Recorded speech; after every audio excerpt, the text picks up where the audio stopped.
আসসালামু আলাইকুম রহমতুল্লাহি বারাকাতু। আশা করি সবাই ভালো আছেন। সবাইকে জুম্মা মোবারক।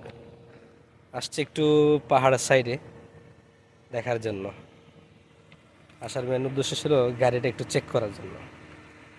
গাড়িটা ডিভিয়েশনের সামনে শব্দ করতো, অলরেডি লাগানো শেষ। যখন ফোর হুইল দিতাম গাড়িটা, যখন মানে প্রেশার দিতাম, ফোর হুইলটা দেওয়ার উদ্দেশ্য হচ্ছে কি, গাড়ি কোথাও যদি উপরে উঠতে যায় এবং বালুর মধ্যে উঠতে যায় তখন ফোর হুইলটা কাজে লাগে। ফোর হুইলটা দেওয়ার পরও গাড়িটা শব্দ করে, কট কট কট করে শব্দ করে। তো আলহামদুলিল্লাহ এখন গাড়িটা ঠিক আছে, কারণ এখানে প্রচুর মিশান বালু আছে এবং উঁচা নিচা জায়গা। একটু চালায় এসে দেখলাম আসলে কেমন। আলহামদুলিল্লাহ গাড়িটা ঠিক আছে ইনশাআল্লাহ।